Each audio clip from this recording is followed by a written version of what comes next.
Chapter 3. Now Israel went out against the Philistines to battle, and pitched beside Ebenezer, and the Philistines pitched in Aphek, and the Philistines put themselves in array against Israel. And when they joined battle, Israel was smitten before the Philistines, and they slew of the army in the field about 4,000 men. And when the people had come into the camp, the elders of Israel said, Why has the Lord smitten us today before the Philistines? Let us fetch the ark of the covenant of the Lord out of Shiloh unto us, that when it comes among us, it may save us out of the hand of our enemies. So the people sent to Shiloh, that they might bring from there the ark of the covenant of the Lord of hosts who dwells between the cherubim.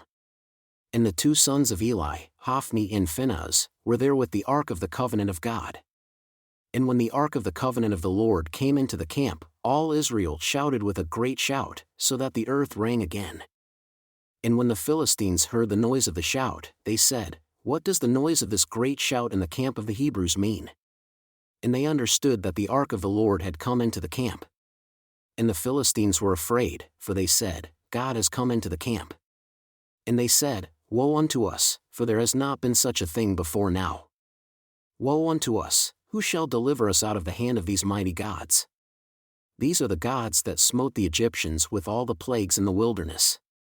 Be strong and conduct yourselves like men, O you Philistines, that you be not servants unto the Hebrews as they have been to you.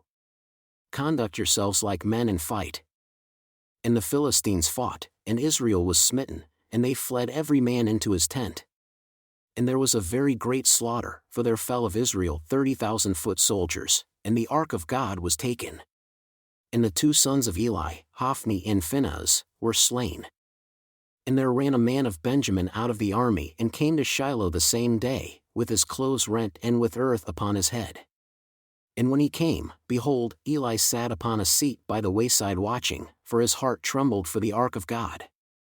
And when the man came into the city and told it, all the city cried out. And when Eli heard the noise of the crying, he said, What does the noise of this tumult mean?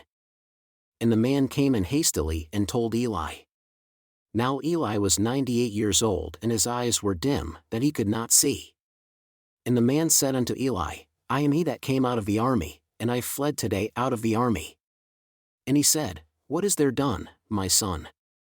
And the messenger answered and said, Israel is fled before the Philistines, and there has been also a great slaughter among the people, and your two sons also, Hophni and Phinehas, are dead, and the ark of God is taken.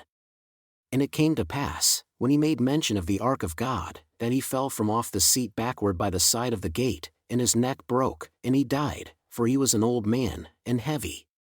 And he had judged Israel 40 years. And his daughter-in-law, Phinehas' wife, was with child, near to be delivered. And when she heard the tidings that the ark of God was taken, and that her father-in-law and her husband were dead, she bowed herself and travailed, for her pains came upon her. And about the time of her death, the women that stood by her said unto her, Fear not, for you have borne a son. But she answered not, neither did she regard it. And she named the child Ichabod, saying, The glory has departed from Israel, because the ark of God was taken, and because of her father-in-law and her husband.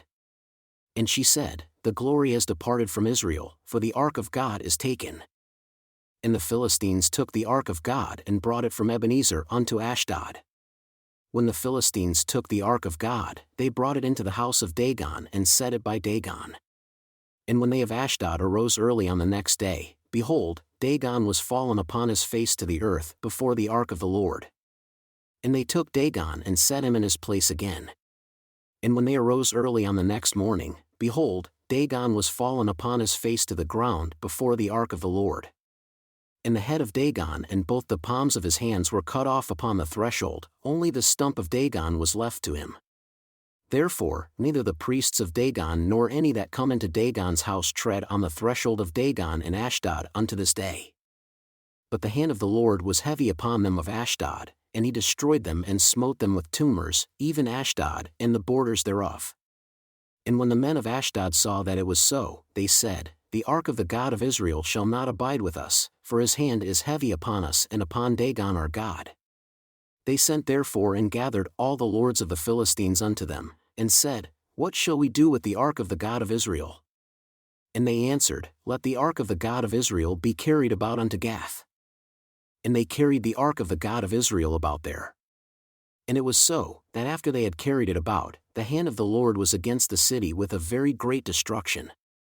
And he smote the men of the city, both small and great, and they had tumors in their secret parts. Therefore they sent the ark of God to Ekron. And it came to pass, as the ark of God came to Ekron, that the Ekronites cried out, saying, They have brought about the ark of the God of Israel to us, to slay us and our people. So they sent and gathered together all the lords of the Philistines, and said, Send away the ark of the God of Israel and let it go again to his own place, that it slay us not and our people, for there was a deadly destruction throughout all the city. The hand of God was very heavy there, and the men that died not were smitten with the tumors. And the cry of the city went up to heaven. And the ark of the Lord was in the country of the Philistines 7 months.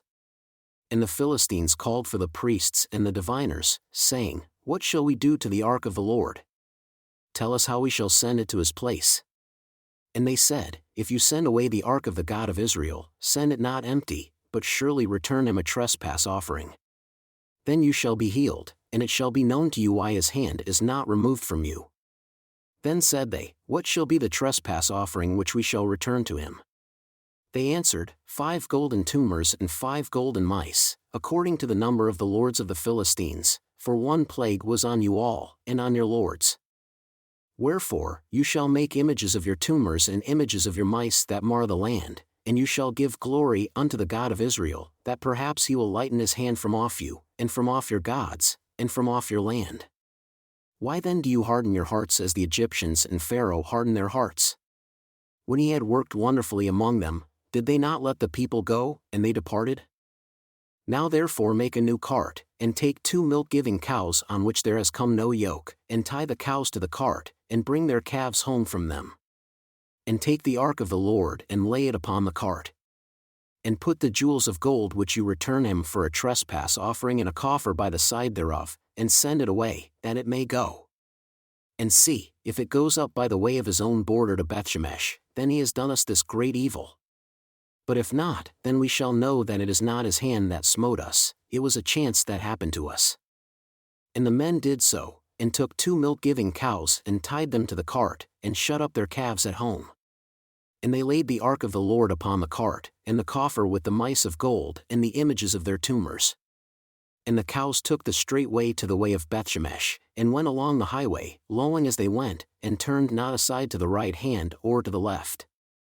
And the lords of the Philistines went after them unto the border of Bethshemesh. And they of Bethshemesh were reaping their wheat harvest in the valley. And they lifted up their eyes and saw the ark, and rejoiced to see it. And the cart came into the field of Joshua, a Bethshemite, and stood there, where there was a great stone. And they cleaved the wood of the cart and offered the cows a burnt offering unto the Lord. And the Levites took down the ark of the Lord, and the coffer that was with it wherein the jewels of gold were, and put them on the great stone. And the men of Bethshemesh offered burnt offerings and sacrificed sacrifices the same day unto the Lord. And when the 5 lords of the Philistines had seen it, they returned to Ekron the same day. And these are the golden tumors which the Philistines returned for a trespass offering unto the Lord, for Ashdod 1, for Gaza 1, for Ashkelon 1, for Gath 1, for Ekron 1.